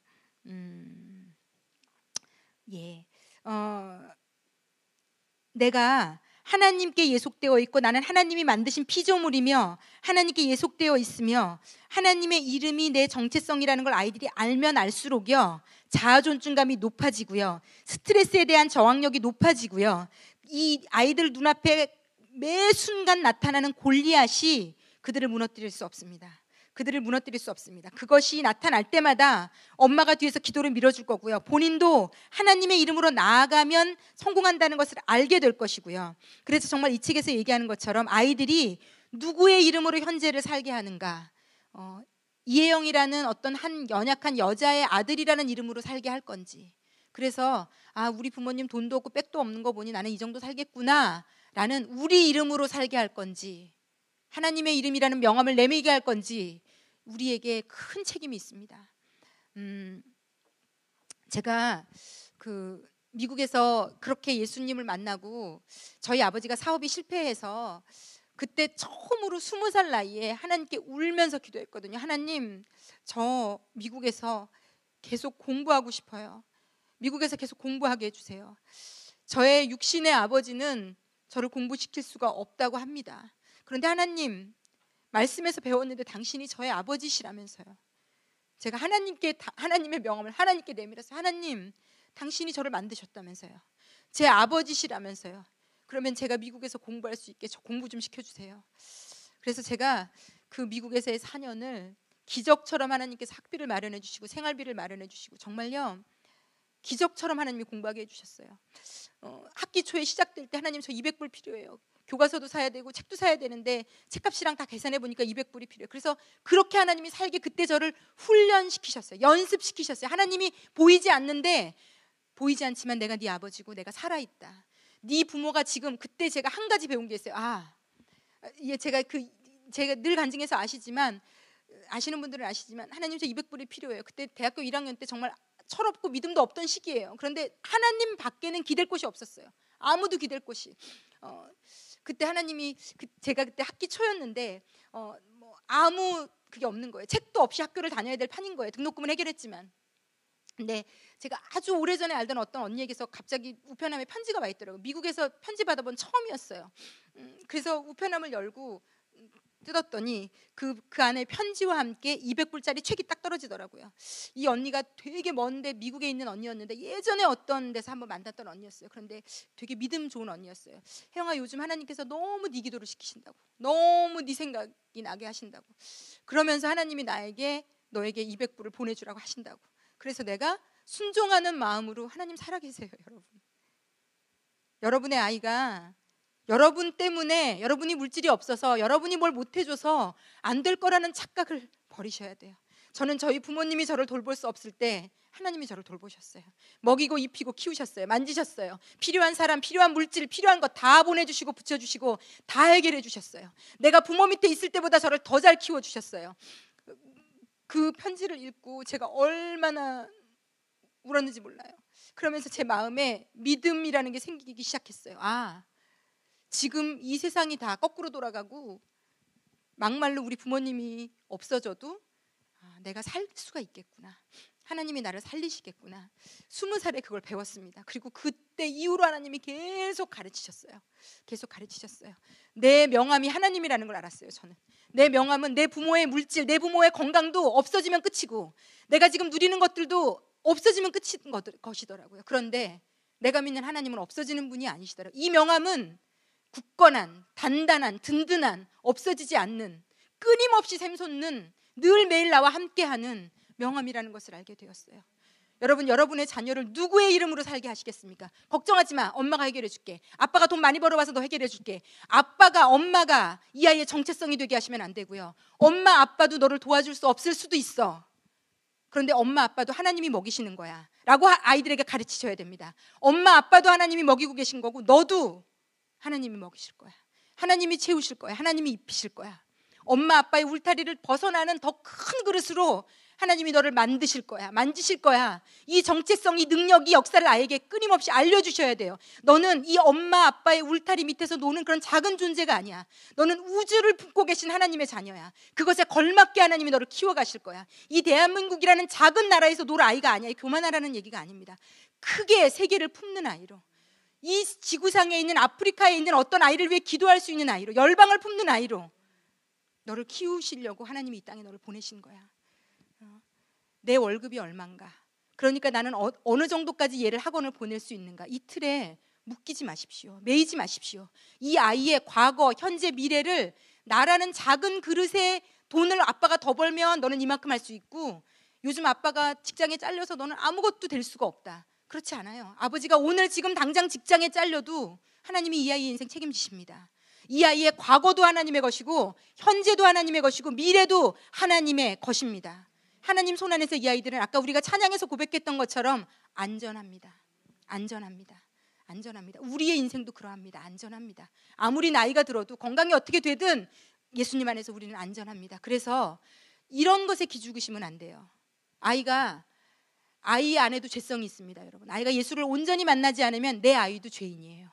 그래서 끊임없이 아이가 불평, 불만, 엄마에 대해서 불평합니다. 내가 아무리 좋은 엄마가 되어도 우리가 예수마음 프로젝트에서 배운 것처럼 아이는 더 좋은 엄마를 들이밀면서, 엄마, 내 친구 엄마는 이렇게까지 하던데, 눈은 보아도 족함이 없고, 귀는 들어도 족함이 없고, 배는 채워도 만족함이 없느니라가 인간이에요. 내 아이도 그래요. 거기에 속으시면 안 돼요. 너네 아빠가 돈을 못 벌어와서 네가 끊임없이 더더더를 얘도 요구할 겁니다. 우리 집이 만약에 뭐 차를 이걸 탔으면, 엄마, 나는 너무 감사해도, 엄마, 내 친구는 이런 외제차 타던데, 엄마, 넌 이런 것도 가지고 있잖니, 엄마, 내 친구는 이거보다 더 좋은 거 가지고 있는데. 이 아이들이 끊임없이 그렇게 얘기해요. 내가 그래서 그 경지에 이르면 아이가 만족할 건가? 아니요. 엄마, 내 친구네 부모님은 더 하던데. 거기에 놀아나시면 안 돼요. 내가 지금 돈이 없는 것, 내가 지금 못 가리키시더라도 당당하셔야 돼요. 하나님이 하실 거니까. 우리 돈 없다고 기죽어야 되는 부모의 인생이 아닙니다. 아이가 결국 예수를 만나면요, 자신의 과거도 현재도 미래도 하나님의 눈으로 보게 되어 있어요. 그것을, 아이의 과거를, 현재를 내 노력으로 어떻게든지 기죽지 않게 하려고, 어떻게 하든지 다른 내가 볼 때 괜찮아 보이는 그 레벨에 맞추려고 아둥바둥, 그래서 열받고 스트레스 받고 짜증나고, 그 골리앗이 다가올 때마다 무너지면 남편을 구박하며, 네가 이거밖에 못 벌어와서 내 아이는 골리앗에게 지는 거라고. 아니요. 엄마가 그렇게 생각하고 있기 때문에 내 아이와 남편이 골리앗에게 지는 겁니다. 어떠한 골리앗도 하나님의 이름 앞에는 무너집니다. 그러므로 엄마가 당당하셔야 돼요. 하나님이 지금 내 가정에 이 정도의 물질을 주셨으면 그 정도가 최선이라고 저는 믿습니다. 제가 아이를 많이 가르칠 수 있는 물질이 없거든요. 이 아이가 드럼을 전공하기로 해서, 사실 드럼이라는 것을 전공하면 돈이 많이 들어요. 그런데 하나님께서 이 아이를 정말 예수 잘 믿는 선생님을 만나게 해주셨거든요. 그래서 이 선생님이 사역자 DC를 해주셨어요. 목사 아들이라고. 그리고 연습실을 보통은 드럼이라는 악기는 집에 놓고 칠 수가 없어서 연습실을 빌려야 돼요. 그런데 이 아이가 교회에서 중고등부에서도 봉사하고 수협에서도 봉사하고, 걸핏하면 교회에 와서 연습해요. 하나님이 이 아이의 모든 필요한 것을 제공해 주시더라고요. 여러분의 아이들도요, 내가 없다고 이 아이가 불이익을 당할 거라는 착각을 우리가 그 믿음으로 벗어버리셔야 돼요. 엄마가 거기로부터 자유해질 때 이 아이가 이 세상 최고의 부자도 못 누리는 것을 하나님이 필요하시면 누리게 하실 겁니다. 제 제자가 노점상하는 부모 밑에서 컸어요. 정말 가난하게 컸거든요. 진짜 가난이 뭔지를 뼛속 깊이 이 아이가 방학 때 길거리 가서 노점상 엄마 아빠 돕는 아이예요. 야, 제가 생각할 때 그게 창피할 텐데 이 아이가 엄청 효녀거든요. 그런데 이 아이가 하나님이 미술에 재능을 주셔서 그래도 우리나라에서 최고로 좋다는 예고를 보내게 하셨는데 거기 다니는 애들은요, 대한민국에 그때 당시 다 부모님이 자가용도 어느 레벨 이상, 방학 때면 해외여행 가는 아이들, 얘 친구가 다 그런 아이들이에요. 그런데 여러분, 얘 하나도 기죽지 않았어요. 미술 도구가 얼마나 비쌉니까? 아무것도 살 수 없는데 미술 선생님들에게 모든 그 미술사에서 우리 거 쓰시라고 샘플들 보내주잖아요. 선생님들마다 이거 너 써보라고. 근데 이 아이가 거기 기죽지 않았어요. 당당하게. 오히려 돈 많고 해외 다니고 하는 아이들이 이 아이에게 기도를 부탁하고 상담을 신청하는, 내 정체성이 예수면요, 그 나이에도 살아가더라고요. 제가 깜짝 놀랐어요. 그래서 이 아이가 진짜 예쁘고 부자로 사는 애들 중고등부에 데리고 왔더라고요. 그래서 내가 얘보다 10배는 더 괜찮아 보이는데 어떻게 얘를 끌고 왔지? 그런데 학교에서 이 아이가 제일 당당하더라고요. 노점상하는 부모 밑에서 그 자기보다 다 잘난 아이를, 여러분, 우리가 애들을 어떻게 키워야 되겠습니까? 우리가 어떻게 하든지 허리띠를 졸라면서 기죽지 말라고 옷부터 모든 것을 하는 아이로 키워야 되겠습니까? 아니면 지금의 내가 어떻든지 간에 하나님의 이름 때문에, 하나님 때문에 당당한 아이로 키워야 되겠습니까? 그걸 놓고 기도했으면 좋겠어요. 하나님, 당신이 명함이 되어서 이 아이가 자기보다 더 가지고 더 누리고 더 많은 사람들 앞에 당당하기를 기도하셨으면 좋겠어요. 제 친구들 예전에도 보면 저보다 훨씬 더 부유하게 잘 사는 아이들이 저에게 전화해서 아무에게도 말하지 못하는 고민을 얘기하고 기도 부탁하더라고요. 돈의 많고 적음, 삶의 질로 볼 때 저는 그들에 비해서 말도 안 되는 수준에 있는 사람입니다. 영적으로 뭘 가지고 있는가가 그 사람의 재산입니다. 영적으로 뭘 가지고 있는가가 그 사람의 정체성입니다. 그러므로 아이들에게 겉으로 보이는 것을 어떻게 하면 줄까를 고민하지 마시고, 영적으로 이 아이들에게, 영적으로 그 아이 안에 들어가면요, 20살에 저는 예수 만나기 전과 예수 만난 후로 완전히 바뀌었어요. 학교에서도 제가 얼마나 전도를 많이 했는지 학교에서 제가 유명했어요. 쟤 조심하라고. 쟤한테 붙들리면 이상한 성경 공부 가야 된다고. 그런데 제가 그렇게 돈이 없고 그렇게 그때가 힘들었는데, 학교도 간신히 다니던 시기였는데 가장 밝았던 시기였던 것 같아요. 여러분, 예수가 정체성이 되면 어려움이 아닐 수 있게 됩니다. 여러분, 아이들에게 뭘 물려주시겠습니까? 그래서 이 정체성에 대한 부분 오늘 꼭 나누고 싶었고요. 마지막으로 두 번째 오늘 나누고 싶은 부분이 있습니다. 변화라는 것에 대해서 오늘 좀 나누고 싶습니다. 시대가 급변하고 있습니다. 계속 변하고 있습니다. 이 시대를 어떻게 살아야 되는가? 이 마지막 세 번째 챕터의 큰 제목이 오늘 미래를 바꿔라입니다. 이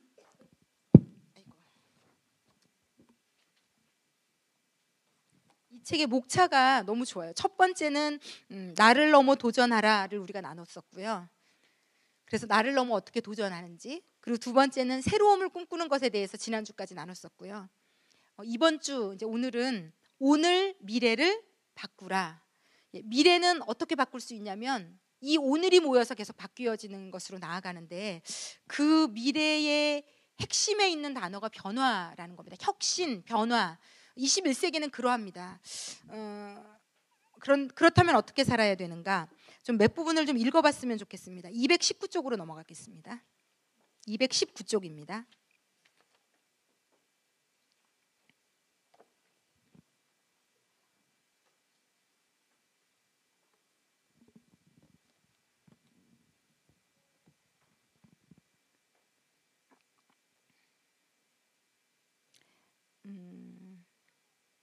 예, 219쪽 밑에서부터 하나, 둘, 셋, 넷, 다섯.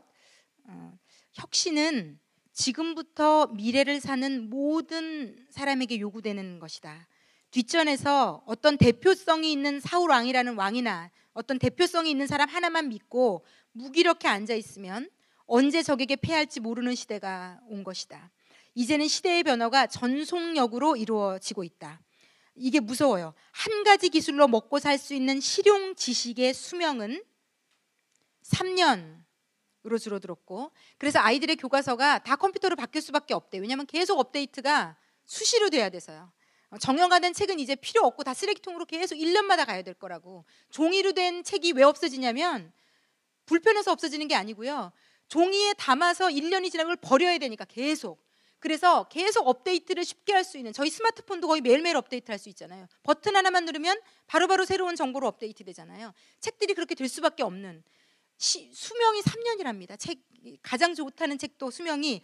그래서 역사상 그 어느 때보다 혁신적인 아이디어가 필요한 시대가 되었다. 세상의 변화에 둔감하면 먹고 살기 어려운 시대가 온다는 것이다. 혁신은 유행처럼 스쳐가는 어떤 소수에게 필요한 이야기가 아니라 삶의 진지한, 이제 앞으로 다가올 시대를 살아내려면 혁신이라는 것은 삶의 진지한 이야기라서 고민해봐야 되는, 혁신을 위해서는 먼저 변화할 수 있다는 의식의 변화를 가져야 한다. 왜냐하면 변화해야 되기 때문이다. 중국의 경원에 변화의 바람이 불 때 어떤 이는 보호벽을 쌓고 어떤 이는 풍차를 돌린다라는 말이 있다고 한다. 이제 우리는 변화의 바람 앞에서 벽을 쌓으면 안 되고요. 풍차를 돌릴 준비를 해야 합니다. 사회의 변화는 기계 기술 이런 것만 변화되는 것이 아니고요. 보이지 않는 인간의 의식이나 가치, 윤리 등 이런 정신적인 의식적인 태도가 계속 바뀌고 있다는 겁니다. 자, 그래서 어떻게 할 것인가가 이제 우리에게 숙제가 되는 겁니다. 그래서 예수 믿는 우리는 어떻게 해야 될 것인가? 222쪽으로 한번 넘어가 보겠습니다. 그래서 222쪽에 둘레 날 수 없는 독수리에서 위에서 둘째 줄 보면, 이처럼 급변하는 미래 속에서 혁신을 택하느냐 택하지 않느냐에 따라 삶은 두 갈래 길로 나뉘게 될 가능성이 높다. 물론 이 세대를 본받지 않는 것은 필요합니다. 그러나 시대가 변하고 있는 이 코드를 예수 믿는 우리가 읽지 않으면요, 우리도 다 도태될 수밖에 없습니다. 왜 젊은이들이 교회를 떠나는가? 좀 어린아이들을 가진 어머니들은 이 책을 읽고 좀 심각하게 한번 고민해 보셔야 돼요. 우리가 이상하게 예수 믿는 사람들이 이 변화에 더 탄력이 없습니다. 더 싫어하고, 예수님, 복음 자체는 어떤 시대적인 요청에도 변화하면 안 됩니다. 예수 믿어야 살고, 예수를 믿어야 되고, 예수로만 살아야 되고, 예수가 정체성이 돼야 되고, 어떤 경우에도 내 중심은 예수에, 이런 것들은 시대가 아무리 변해도 결단코 변할 수 없는 가치입니다. 그러나 이것을 담는 부대, 방법은 끊임없이 달라져야 됩니다. 끊임없이 달라져야만 이 아이들을 품을 수 있습니다. 이렇게 1, 2년 상간으로 변하는 이 시대에 교회의 어떤 스타일, 어떤 방식을 끝까지 이 방식만이 옳아라고 고집한다면 아마 이 교회 앞으로 10년, 20년 뒤에는 우리만 남아 있어야 될지도 모르겠어요. 지금 저희 아이가 벌써 좋아하고 듣는 복음성가나 이런 것은 멜로디부터 리듬부터 틀려요. 가사는 예수를 노래하고 있지만 멜로디, 리듬 이런 것들 자체가 틀려요. 아마 아이들이 이 시대에는 그렇게 예수를 전하게 될 겁니다. 그렇다면 우리가, 부모 세대인 우리가 그것을 받아들일 수 있는 마음이 열려야 되거든요. 하나님은요, 제가 예수님을 봐도요, 예수님께서 이스라엘에 2000년 전에 오셨을 때 거의 힙합에 버금가는 센세이션이셨어요. 당시의 믿음의 전통을 다 부수셨거든요. 깨셨거든요. 저 다른 믿는 사람들은 안 하는지 저 사람 누군데 하는 거야. 다 싫어했어요, 여러분. 다 싫어했어요. 이 책에 제가 지난주에 나눴던 말씀이 나오는 그 구절이 나오더라고요. 227쪽 한번 보겠습니다. 제가 요거 몇 부분 읽고 성경 구절 읽고 계속 설명해 드릴게요. 변화의 바람으로 풍차를 돌리자. 자, 이제 변화의 그 위에서, 변화의 바람으로 위에서 하나 둘 셋부터 읽을게요. 넷째 줄. 미래는, 여러분 이거 되게 의미심장한 말이에요. 우리가 이제 앞으로 살게 될, 이 아이들이 살게 된 미래는 한 사람의 영웅의 혁신을 원하지 않는다. 여러분 이전 시대에는요, 나폴레옹, 우리가 기억할 만한 리더십들이 있어요. 그리고 그 사람들 때문에 시대가 다 바뀌었어요. 그런데 이 아이들이 살아갈 시대는요, 한 사람의 영의 혁신을 원하지 않는다는 거죠. 내 가까이 있는 생활 속의 작은 것들을 새롭게 하는 것이 바로 혁신이다. 미래는 위기이기보다 오히려 다양한 혁신의 가능성을 제공한다. 자, 이제 변화의 세찬 바람 앞에서 풍차를 돌릴 준비를 하자. 개인도 가정도 교회도 국가도 혁신의 기회를 잡아야 한다. 그러기 위해서는 사회심리학자들이 말하는 경로 의존성이라는 것에서 벗어나야 한다. 이게 뭔가 하면요, 경로 의존성이라는 게 우리에게 있대요. 한 번 닦여진 예전 그리고 현재의 길이 최선이고 안전하다는 생각이 경로 의존성이라는 겁니다. 내가 하던 방식, 이렇게 음식은 해야 되고, 이렇게 교회는 이렇게 돼야 되고, 이렇게 이 길로 가야 되고, 이런 방식으로 해야 되는, 예전에 했던 게 최고야 라는 게 경로 의존성입니다. 그 길이 비효율적이라면 과감히 벗어나 새 길을 만들어야 되는데, 우리가 낳은 아이들은 지금 이렇게 과감히 벗어나 새 길을 만드는 아이들이라는 거죠. 그런데 우리가 굳이 그 새 길이 싫다고 다니던 길로 다니겠다고 고집을 부리면 이제 아이들과 우리가 갈라질 수밖에 없는 시대입니다. 과거에 대한 의존이 미래의 변화를 막는다면 문제가 된다는 거죠. 자기 파괴적 창조는 변화의 수용에 있다. 경로 의존에 끈질기게 집착하여 옛 것을 놓지 않았던 사람들은 혁신의 사람들 곁에 늘 달라붙어서 저항을 합니다. 그거 바꾸면 안 돼. 왜 그걸 그렇게 바꿔야 돼? 안 돼, 안 돼, 안 돼. 하던 대로 해. 하던 게 좋아. 그게 우리 안에도 있어요. 지금 우리 안에도 다 들러붙어 있습니다. 몇 부분 더 읽어볼게요. 그들은 낡은 관점으로 새로운 관점의 사람들을 잡아 가두려 한다. 이게 우리 엄마들이 되지 않았으면 좋겠습니다. 그것은 아무리 시대가 바뀌어도 여전하다.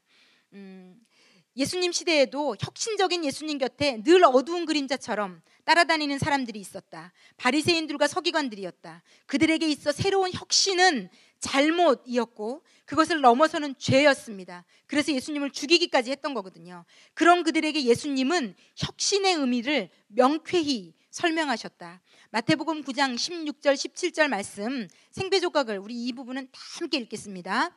생배조각을 낡은 옷에 붙이는 자가 없나니 이는 기운 것이 그 옷을 당기어 헤어짐이 더하게 되미요, 새 포도주를 낡은 가죽 부대에 넣지 아니하나니 그렇게 하면 부대가 터져 포도주도 쏟아지고 부대도 버리게 됨이라. 새 포도주는 새 부대에 넣어야 둘이 다 보전되느니라. 아멘. 예수님은요, 우리가 계속해서 새 부대가 되기를 원하세요. 끊임없이 예수님이 이끄시는 대로 가는, 하나님 예전에 했던 이게 좋아요, 저는 이 방식이 좋아요가 아니라 이리로 이끌면 이리로 가고 저리로 이끌면 이리로 가고, 지금 우리 아이들은 그렇게 돌아가는 시대에 맞서서 그렇게 하나님이 마음껏 변화의 파도 가운데 이 파도에 저 파도에 이 파도를 타면서 예수를 전하고 일을 할 수 있게 만드실 거거든요. 너는 왜 이렇게 자유분방하니? 너는 왜 이틀 안에 있지 않니? 내 아이가 내 수준에 못 맞춰지시거든 그 아이는 미래 시대에 적합한 인물로 키우시는 겁니다. 내 분위기에 맞고 내가 원하는 수용성이 다 동일한 아이들은요, 어떻게 보면 미래 시대에 걱정되는 아이들일 수 있어요. 왜냐하면 이렇게 급변하는데 내 입맛에 맞으면 1년, 2년, 3년씩 변하는데 70년, 80년대에 태어난 우리 입맛에 맞으면 어떻게 21세기를 살겠습니까?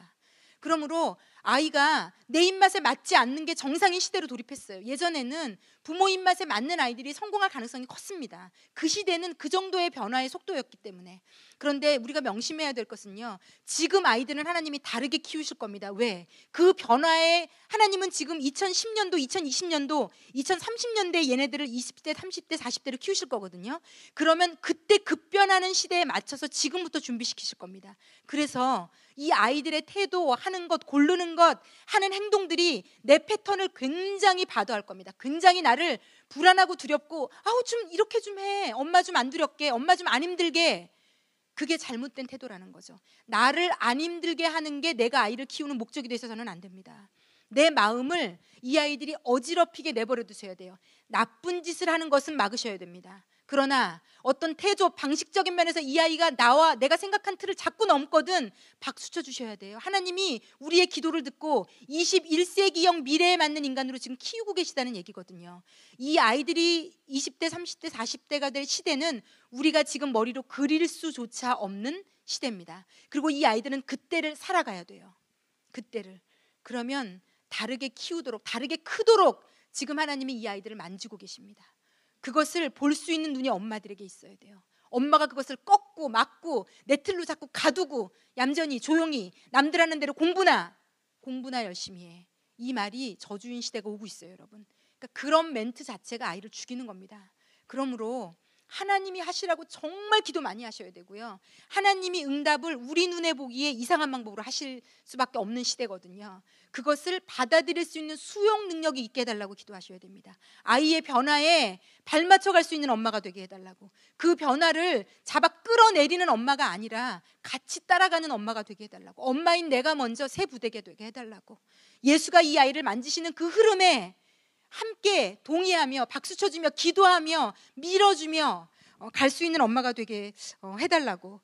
이 변화에는 저항이 있어요, 여러분. 우리는 본능적으로 변화되기 싫어하는, 안전지대에 머물고자 하는 심리적으로 그런 본능적인 게 있어요. 그래서 교회도요, 뭐 하나만 바꾸려고 그래도 난리가 납니다. 정말 난리가 나요. 난리 그냥. 그렇죠, 권사님? 난리 생난리. 강단에 뭐 하나만 바꿔도 난리가 납니다. 왜 그거 바꿨느냐고. 교회란 모름지기 그게 거기 있어야 되는 거라고. 난리가 납니다, 여러분. 우리의 생각이요. 이게 제가 어떤 한 특정 사람들을 뭐라고 하는 게, 우리가 다, 제가 그렇고 우리가 그래요. 우리가 어떤 분들은 저분은 왜 저렇게 별것도 아닌 거 그러지만, 우리는 우리 시대에 맞는 경직성이 있어요. 그분은 우리보다 예전에 살았기 때문에 더한 경직성이지만 지금 30대 40대를 사는 우리의 경직성이 또 있어요. 그거는 누가 알고 있냐면 우리 아이들이 알고 있어요. 이 아이들이 볼 때 엄마, 그게 맞는 얘기예요, 여러분. 걔네들이 틀리지 않았어요, 여러분. 옷은 너 왜 그건 꼭 그렇게, 걔네들이 틀리지 않았어요. 우리가 도태돼 가고 있는 거예요. 그렇게 받으셔야 돼요. 우리가 계속 경직되어 가고 있는 거예요. 나이가 들어가고 점점 나를 흔들고 잔소리할 사람이 없어졌잖아요. 어떤 면으로 볼 때요, 시댁이라도 나를 흔들면 괜찮은 겁니다. 사람이 언제 도태되기 시작하냐면요, 아무도 나를 잔소리하지 않고 나를 지적해 줄 수 있는 사람이 없을 때. 제가 나이 드는 게 무섭고 직분이 목사가 되는 게 제일 무서웠던 영적으로 순간이 그런 거예요. 내가 목사가이기 때문에 아무도 나에게 와서 내가 잘못됐는데도 말 안 해주면 어떡하지? 이 자리가 무서운 자리더라고요. 정말 책임감이 느껴지는, 썩을 수도 있는, 고일 수도 있는, 내 생각이 옳다고 누구를 다그쳐서 내가 하나님께 받았으니까 내가 하라는 대로 해 라고도 잘못 갈 수도 있는 무서운, 누군가가 나에게 얘기해 줄 수 있고 고쳐줄 수 있고 싫지만 싫은 소리를 해줄 수 있는 것이 좋은 상태예요. 내가 도태되지 않을 수 있는. 지금 이제 40대 50대가 넘어가면 누구도 우리를 안 건드립니다. 그 인간도 우리를 건드릴 수 없어요. 이미 못 건드리는 분도 지금 많지만 그 인간도 이제 나이가 들수록 그 인간이 우리보다 약해지더라고요. 네, 그렇잖아요. 사실이요. 심지어 여성 호르몬까지 나와서 드라마 보면 울고 앉아있고 막 이러신다 그러더라고요. 이분들이 마음도 더 약해지고 모든 면에서 더 이상해지더라고요. 우리는 또 남성 호르몬이 나오는지 어쨌는지 더 세지고 더 막 강경해지고 막 장난 아니잖아요. 다 이겨먹잖아요. 안 이겨먹으시는 분 40대 중반 넘으셔가지고 나도 이기고자 하지 않으나 이기시잖아요, 지금. 그러니까 뭐냐면요, 지금 엄마들이 제일 문제인 게, 대한민국을 엄마들이 쥐고 흔드는 게, 아무도 누가 위에서 나를 잔소리할 사람이 없어요. 나를 누구도 눈에 보이는 존재가 흔들 사람이 없어요. 내가 원하는 대로 다 하면 돼요. 애도 막 윽박 지르고 소리 지르면 되고, 남편도 소리 지르면 되고, 유아 독존. 이거 되게 무섭거든요. 이게 왜 무섭냐면, 그래서 경직되어 가는 거예요. 내가 원하는 대로 내 방식을 고집하고, 엄마가 그냥 하라는 대로, 엄마가 원하는 식당 가야 되고, 엄마가 원하는 여행지 가야 되고, 엄마가 원하는 옷 입어야 되고. 여러분, 우리 아이들이요, 저는 제 아이가 기가 세서 제가 마음대로 휘두르지 못하는 걸 진심으로 감사해요. 엄마가 이 옷 입어, 이거 빨간색, 이거 이쁘다 이거 입어. 네, 이거 지금부터 요 시간부터 요 시간까지 앉아서 공부해. 네, 요거 해. 걔를 어디다가 쓰겠습니까? 미래 시대는 그렇게 자란 아이들이 아무짝에 쓸모없는 시대입니다. 그래서 이 아이가 스스로 결정할 수, 엄마 오늘 파랗고 빨갛지만 난 이 옷이 오늘 마음에 들었어. 근데 이게 큰일 날 일은 아니잖아요. 그게 엄마의 명을 거역하는 일은 아니잖아요. 네. 그런 자유, 경직된 경직되지 않고 누군가가 나를 반대하거든 감사하실 일이에요. 하나님, 저 새끼가 그렇게 내 말을 안 듣고 나를 속삭이고, 남편도 그렇고요. 내 뜻대로 안 되시거든 감사하실 일. 나의 경직됨을 계속 흔들 수 있는 무언가가 내 삶에 계속 일어나거든 감사하셔야 돼요. 그래서 내가 경직되지 않고 계속 변화의 유동성이 있을 수 있는 마음이 내가 원하는 대로 다 돼. 이게 아니라면 그 삶을 감사하셔야 돼요. 그래서 누군가가 나를 흔들 수 있다면 너무 감사한. 제가 성경을 보면서 너무 놀랬던 게 있어요. 하나님은 우리의 생각이 경직돼서 어느 하나에 꽂혀 있는 걸 못 보세요. 이스라엘 3,000년 전에 이스라엘 백성에게 하나님이 너네 내가 안 보이지? 그래서 내가 너희에게 줄 게 있어. 그래서 법궤를 주세요. 법궤를 메고 가면서 맨 앞에 가게 하세요. 그래서 하나님은 안 보이지만 저 법궤 보니까 하나님 우리와 같이 가고 계시다. 그거를 보면서 하나님을 보라고. 근데 이스라엘 백성이 하나님보다 법궤를 더 좋아했거든요. 그랬더니 하나님이 어떻게 하는 줄 아세요? 이 법궤 적군에게 뺏기게 하세요. 그리고 나중에는 이 법궤도 없어지게 하세요.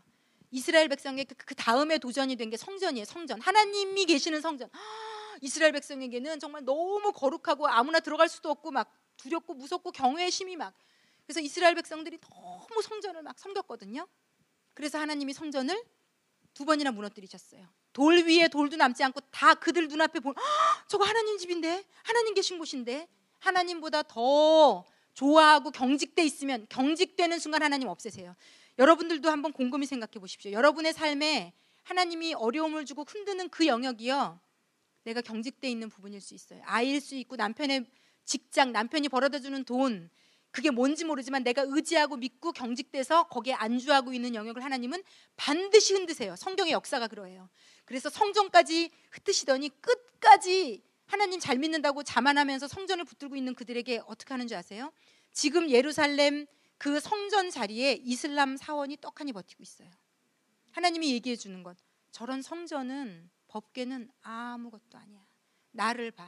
나를 대신해서 너희가 보는 모든 것은 다 가짜야. 나를 볼 수 없다면 그것 때문에. 그래서 여러분, 기도도 봉사도 헌신도 직분도요, 그게 하나님을 볼 수 없다면 그건 다 낡은 부대예요. 그리고 그것은 하나님이 버리실 수밖에 없는 것들이 됩니다. 하나님이 주신 모든 것들은요 다 하나님을 보라고, 새 부대로 쓰임 받으라고 하나님이 주신 것들이거든요. 그래서 지금 그래서 예전 시대에는 그랬던 것 같아요. 어떻게 이 강단에 아무나 올라가며 하여튼 이 강단은 거룩한 곳이라 여기는 바꾸면 안 되고, 예전의 사고방식은 그러실 수 있습니다. 그러나 이 21세기에는요 그런 틀들은 다 바뀔 수 있는 일들입니다. 교회가 교회 이상해요. 우리 예수 믿는 자들이 더 많이 경직되어 있는 것 같아요. 많이 문화적으로는 여러 가지 면에서 정말 찬양 하나, 찬송가 하나 가지고도 너무너무 힘들어들 하시거든요. 그런데 이거는 누구를 뭐라 그럴 일이 아니에요. 지금 저희 30, 40대에 맞는 복음성가 코드가 있어요. 저희는 이제 찬송가도 좋지만 찬송가만 좋은 것도 아니고 복음성가도 좋은 적당히 걸친, 저희 윗세대는 찬송가만 사랑하시는 시대.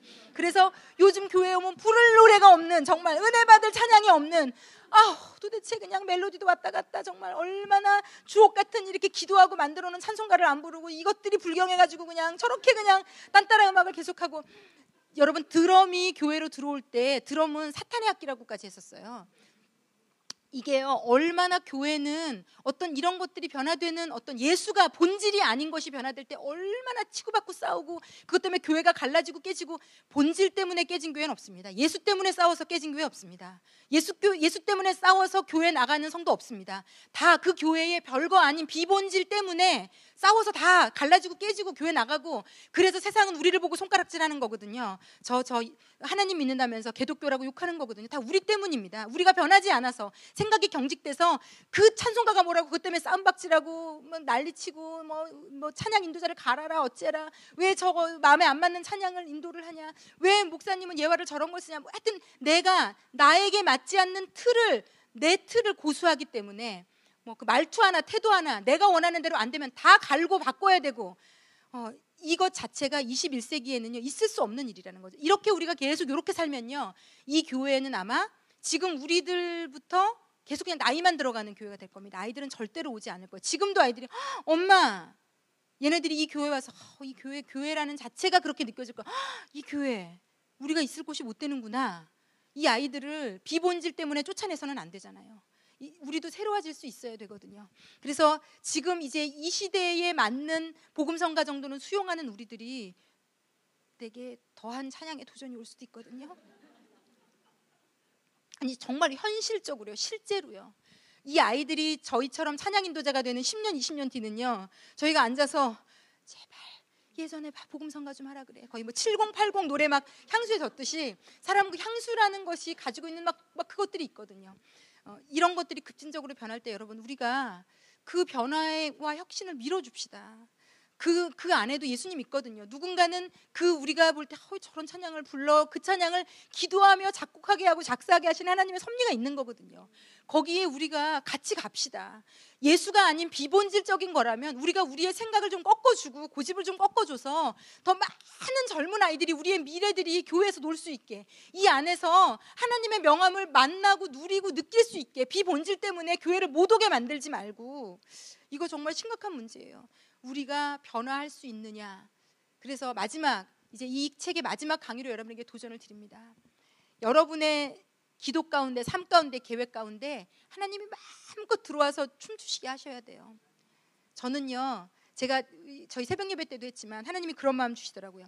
제가 설교 원고를 준비하고 열심히 준비하거든요. 그런데 제가 아무리 막 수도 없는 책들을 보고 막 와 진짜 너무 열심히 준비했다라고 해도요, 하나님이 일주일 내내 준비했어도요, 오늘 단위에 오르기 전에 혜영아 그거 말고 이거 말해 하실 수 있어야 돼요.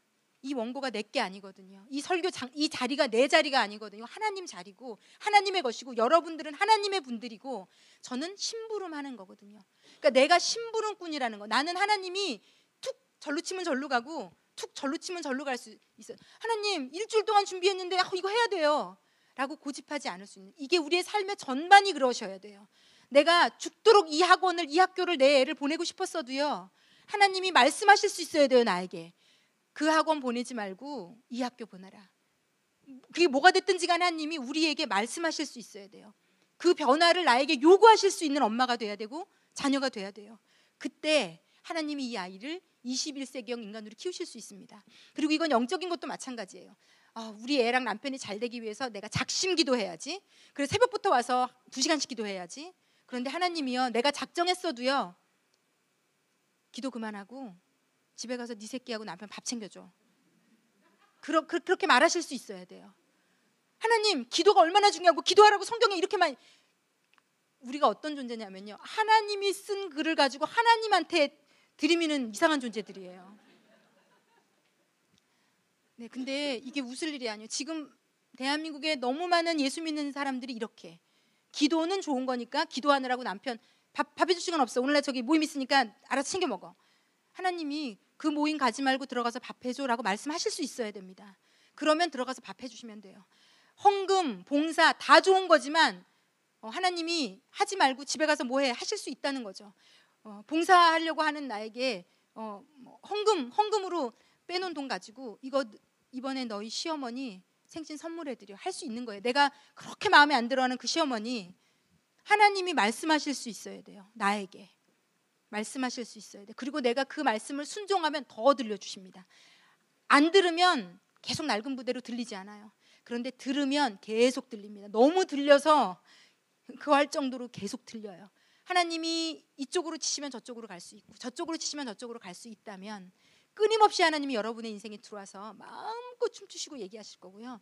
그렇게 하나님이 춤추고 얘기하실 수 있다면 놀라운 일들이 벌어질 겁니다. 그리고 제가 아까 이런 예만 들어드려서 반대 예를 들어드릴게요.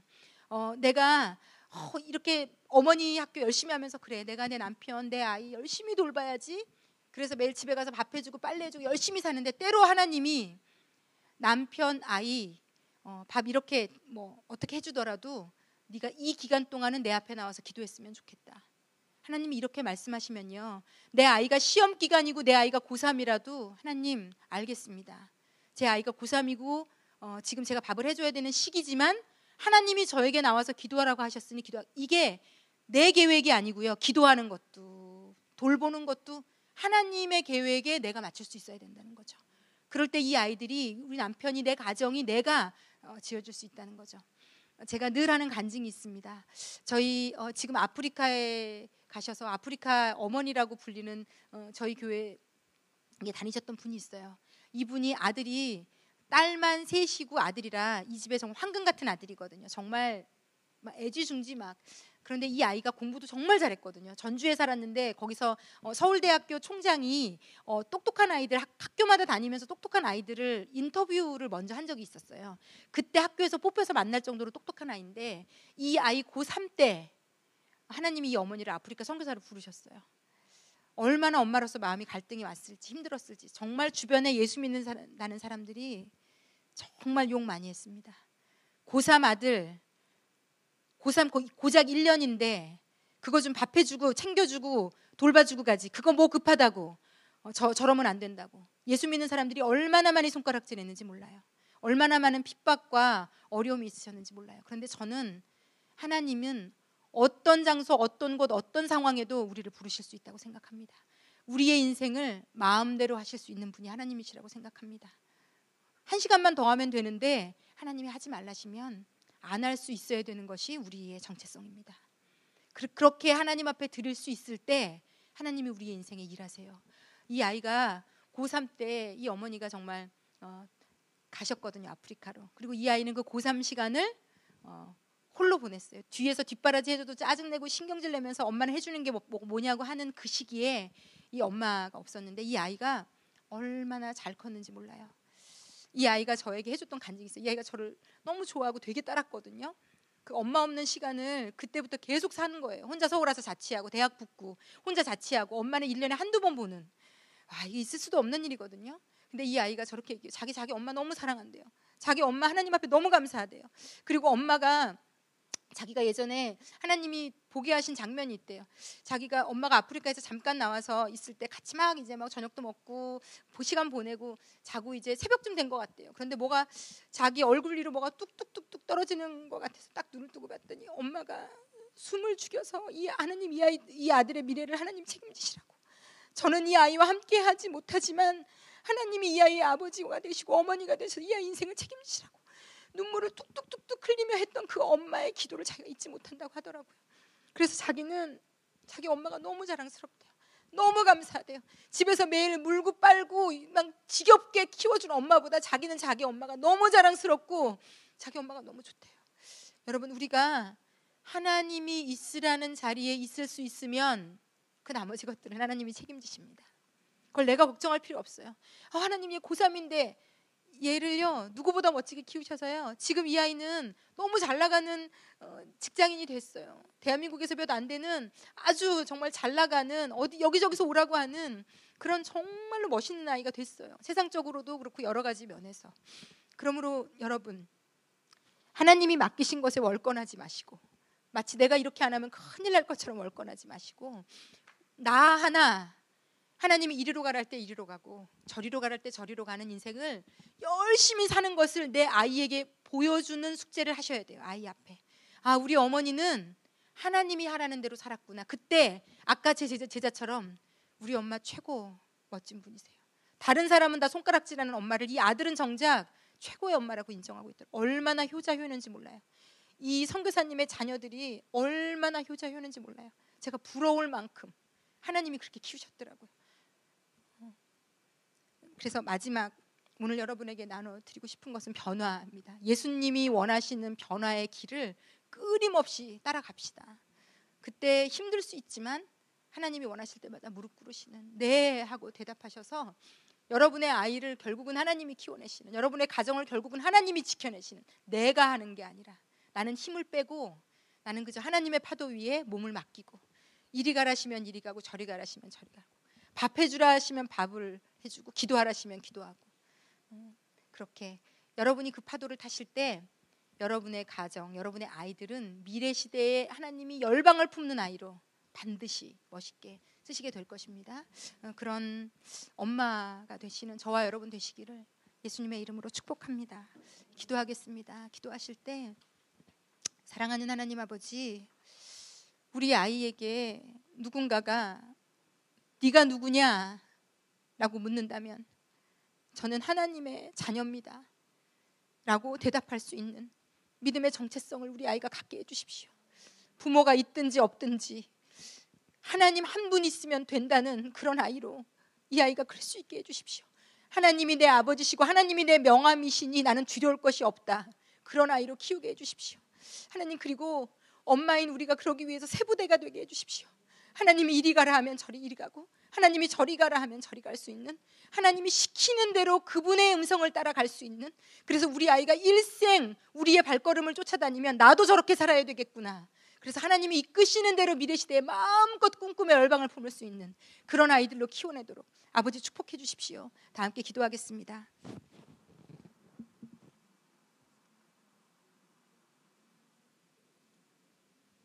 사랑하는 하나님 아버지, 어떤 미래 시대가 닥쳐온다 하더라도 우리의 미래와 우리 아이들의 미래가 당신 안에서 안전할 것을 믿고 감사합니다. 이 미래에 상상할 수 없는 요동치는 파도 위에 우리가 이 파도를 타며 당신의 명함을 가지고 이 시대를 살아가게 될 것을 감사합니다. 이 아이들이 이 시대를 이끄는 자들이 될 것입니다. 이 변화의 시기에 당신의 이름을 명함으로 삼아 당당히 열방을 품으며 당신이 주신 꿈을 꾸며 누군가를 변화시키는 아이들이 될 것입니다. 아버지, 그러기 위해서 먼저 지금 오늘 우리가 새 부대가 되게 하여 주십시오. 하나님이 이끄시는 대로, 하나님이 부르시는 대로, 원하시는 대로 나를 내어드리고 내 삶, 내 계획, 내 모든 것들을 하나님께 맞춰드리는, 하나님께 순종하는 그런 새 부대인 엄마가 되어서 이 아이들이 일생 예수가 이끄는 대로 살아가는 아이들 될 수 있도록 하나님 축복해 주시고 인도해 주십시오. 사랑하는 하나님 아버지, 거의 10주, 9주간 저희에게 말씀해 주셔서 감사합니다. 이곳에 지명하여 이름 부른 사랑하는 어머니들에게 말씀해 주셔서 감사합니다. 이제 이 말씀이 저희 안에 심겼습니다. 이것이 씨가 싹이 나고 이삭이 되고 아름드리 나무가 될 줄 믿습니다. 아름드리 나무가 되게 하셔서 우리 아이들이 깃들고 우리 남편, 그리고 우리 주변의 많은 영혼들이 깃들 수 있도록, 그리고 우리 아이들이 그런 아름드리 나무가 되어서 이들의 나무에 수많은 영혼들이 깃들 수 있도록, 그런 보람되고 값진 인생 살 수 있도록 아버지 예수 이름으로 축복해 주십시오. 감사를 드리며 예수님의 이름으로 기도했습니다. 아멘. 아멘.